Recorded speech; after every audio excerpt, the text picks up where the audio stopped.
Hello anh em, chào mừng anh em đã quay trở lại với channel của tôi. Và trong video clip ngày hôm nay thì tôi sẽ cho anh em xem thông tin về một vị sĩ quan mới xuất hiện ở phiên bản 12.5.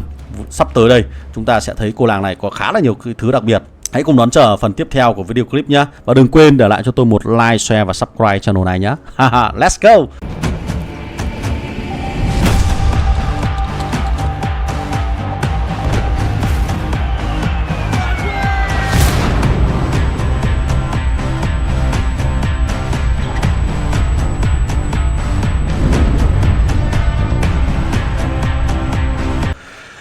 Rồi, đây là giao diện ban đầu tiên khi mà chúng ta nhìn thấy cô nàng này ở phiên bản 12.5. Như các bạn đang được nhìn thấy là một cái giao diện thiết kế mang phong cách khá là Trung Quốc. Khi trên tay cô là cầm một khẩu súng ngắm và hơi cánh bướm. Ở thắt lưng có một cái phần thẻ thông tin và đầu tóc được búi cao lên, nhìn trông khá là gợi cảm nha. Cô nàng này là một cô nàng xuất phát của phe đảng trật tự. Và nếu như ai đã tinh mắt nhìn thấy ngay ở cái giao diện này thì các bạn đã có thể thấy một cái biểu tượng màu vàng ở góc trên bên trái này. Nó khác so với rất nhiều các sĩ quan mà chúng ta đã từng nhìn thấy trước đây. Biểu tượng của nó màu trắng. Thì đây chính là những cái thông tin khá là đặc biệt về cô nàng này. Đây là thế hệ thứ 1. Nhưng cô nàng này có thể tiến hóa thành thế hệ thứ 5 sau 75 ngày chơi game. Như vậy là với thông tin này, đây là một sĩ quan duy nhất tính đến thời điểm hiện tại có khả năng tiến hóa. Và từ cái việc tiến hóa này thì khiến cho cô nàng này là một trong số những sĩ quan rất đáng để đầu tư trong giai đoạn đầu của trò chơi. Ngoại trừ những người chơi chuyên về pháo binh thì tất cả những người chơi còn lại chúng ta đều có thể cân nhắc lựa chọn để nâng cấp cô nàng này. Bởi vì sau 75 ngày cô có thể tiến hóa ngay lập tức lên thế hệ thứ 5, một trong số những thế hệ mới nhất thời điểm hiện tại. Tính đến thời điểm hiện tại luôn là chưa có sĩ quan nào thế hệ thứ 5 cả.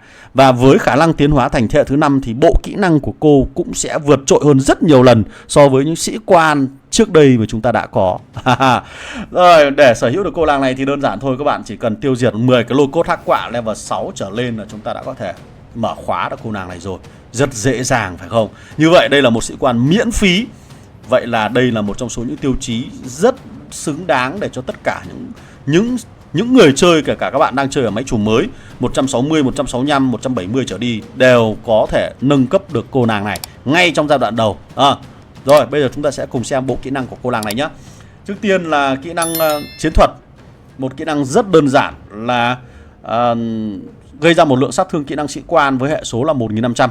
Và nếu như không có kẻ địch nào trong vòng một ô lưới tính từ đơn vị này thì đơn vị này sẽ gây ra thêm hệ số sát thương nữa là 300 nữa. Đây là ở thế hệ thứ 1 các bạn nhé. Là tổng lượng sát thương đã có khả năng gây ra là 1800. Rất lớn so với tất cả các sĩ quan hiện tại ở thế hệ thứ 1. Kỹ năng thứ hai là một kỹ năng dạng tấn công có thể áp dụng cho tất cả các sĩ quan khác học tập, là tăng cường sát thương cho đơn vị là 15%. Khi mà chiến đấu ở trên cánh đồng mở nữa thì nó sẽ tăng thêm 5% nữa, nâng tổng số thành 20% sát thương cho đơn vị. Kỹ năng rất là bình thường. Kỹ năng thứ 3 là một kỹ năng tấn công khác cũng được học cho tất cả các đơn vị luôn. Đó là tăng cường đòn tấn công thường 22% và tăng sát thương kỹ năng sĩ quan lên 15%. Wow! Đây là một kỹ năng rất đáng giá cho tất cả các bạn. Trong trường hợp nếu như chúng ta không có nhiều điều kiện để đánh thức được cô nàng này từ sớm thì bạn có thể học tập để cho các sĩ quan khác học. Khi vừa có khả năng gây ra đòn đánh tấn công thường, vừa có khả năng tăng cường sát thương kỹ năng sĩ quan. Đặc biệt là đối với những người chơi mà chuyên về sát thương của đòn tấn công thường như xe tăng hạng nhẹ chẳng hạn thì khá là tuyệt vời. Hoặc là pháo chống tăng chẳng hạn. Ui giời, tuyệt vời quá nhờ.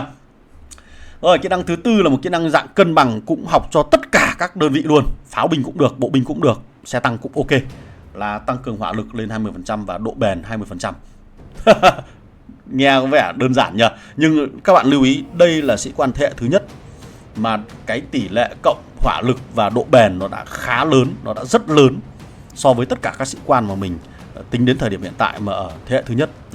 Và kỹ năng thức tỉnh của cô nàng này thì đơn giản hóa là cải tiến lại kỹ năng chiến thuật là gì? Nó thêm cho chúng ta một dòng nữa là gọi các cuộc không kích ở trên không, gây ra một lượng sát thương AOE luôn. Đấy, là có hệ số 300 lên đến 3 đơn vị trong vòng 2 ô lưới của bản đồ. Đấy, tính từ cái vị trí mà nó bị ta Z. Tức là chúng ta hình dung là cái này nó giống như kỹ năng của anh chàng ngọn lửa bạch kim ấy. Khi mà bắn vào kẻ địch bị ta Z thì trong vòng 2 ô lưới đó thì nó sẽ gây ra ngẫu nhiên thêm 3 kẻ địch nữa. Đấy, tức là đây là một kỹ năng dạng nâng cấp hơn của ngọn lửa bạch kim các bạn ạ. Đó. Và lượng sát thương AOE gây ra này sẽ không vượt quá 20% độ bền tối đa của mục tiêu. Nó bị giới hạn một chút chỗ này để tránh trường hợp bá đạo quá các bạn ạ. Rồi, đây là toàn bộ những thông tin kỹ năng ở dạng thế hệ thứ 1. Chúng ta sẽ cùng xem thế hệ thứ 5 thì nó sẽ như thế nào, bằng cách các bạn có thể bấm vào nút xoay tròn ở đây để chúng ta xem. Đấy, tiến hóa luôn. Thế hệ thứ 5 thì sao? Úi xồi ôi, các chỉ số được cải tiến. Cái hệ số sát thương kỹ năng sĩ quan ban đầu nó là 1500, bây giờ thành 1800 cộng với 360 nữa, nó nâng lên tổng số là 2160 hệ số sát thương kỹ năng sĩ quan. Tuyệt vời. Rồi, cái này là sát thương ở cho đơn vị là 20% và khi chiến đấu ở ngoài cánh đồng là 10% nữa, nâng tổng số lên thành 30% sát thương cho đơn vị. Tuyệt vời quá. Kỹ năng này lại 30% của đòn tấn công thường và 20% sát thương kỹ năng sĩ quan. Ôi trời, mình thấy kỹ năng nào nó cũng tuyệt vời cơ. Rồi, kỹ năng này lại gì? Nâng thành 25% hỏa lực và 25% độ bền. Mà đặc biệt cô nàng này là một sĩ quan linh hoạt các bạn ạ. Các bạn có thể triển khai cho pháo binh, cho bộ binh, rồi cho trực thăng, xe tăng hạng nhẹ, xe tăng hạng nặng, xe tăng chiến đấu chủ lực. Ui, tất cả các đơn vị luôn. Tuyệt vời thế. Rồi kỹ năng chiến thuật. Kỹ năng chiến thuật thì tăng gọi cái cuộc không kích là tăng lên thành 360 thôi. Thì mình thấy là cái kỹ năng chiến thuật này nó không có sự thay đổi nhiều ở thế hệ thứ 5. Đấy.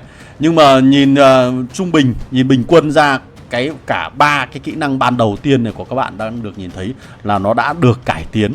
Thì đây là một trong số những cái dấu hiệu tích cực ở trong trò chơi game này, khi mà nó cho phép một sĩ quan có khả năng cải tiến, có khả năng tiến hóa để tránh trường hợp chúng ta bị lỗi thời. Và mình hy vọng là nhà phát hành có thể nhân rộng cái tính năng này cho tất cả các sĩ quan khác, bằng việc là chúng ta có thể lấy được điểm kinh nghiệm khi sĩ quan này chiến đấu ở trên chiến trường.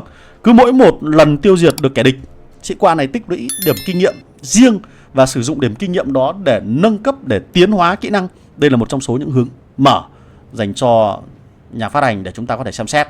Với cái kiểu như thế này thì mình nghĩ rằng tất cả các sĩ quan nó đều có giá trị sử dụng ngang nhau và nó sẽ không bị lỗi thời, nó không bị già hóa giống như tất cả các sĩ quan trước đây. Ok, rồi. Với bộ kỹ năng như thế này và với cái thẻ linh hoạt dã chiến trên chiến trường và có khả năng sử dụng kỹ năng thì các bạn hoàn toàn có thể sử dụng cô nàng này vào tất cả các đơn vị mà các bạn muốn. Một sĩ quan mình phải gọi là văn võ song toàn, không có gì để chê. Với 720 tượng vàng các bạn hoàn toàn có thể xứng đáng để đầu tư. Cô nàng này có thể chơi từ chiến dịch, từ đấu trường cho đến cánh đồng mở, thậm chí thủ nhà luôn. Mình thấy là điểm 10 100% luôn. Ok, đấy. Thì cảm nhận của các bạn như thế nào về cô nàng này thì hãy để lại phần bình luận để chúng ta sẽ cùng nhau thảo luận thêm về trường hợp sử dụng cô nàng này. Hiện tại thì video clip của mình vẫn đang để ngỏ với khả năng bắt cặp cô nàng này với các sĩ quan khác và các kỹ năng học tập dành cho cô nàng này. Bởi vì chúng ta sẽ cùng xem cô nàng này phù hợp nhất với đơn vị nào, xe tăng, bộ binh, pháo binh hay là đơn vị nào, rồi là phòng thủ thì như thế nào, thì bắt cặp với ai. Thì lúc đó chúng ta sẽ tính toán đến khả năng học tập kỹ năng sĩ quan về sau. Thì hẹn gặp lại các bạn ở trong các video clip kiểm thử sĩ quan này và các hướng dẫn về sau nhé. Ok, còn bây giờ xin chào và hẹn gặp lại các bạn ở trong các video clip lần sau. Goodbye.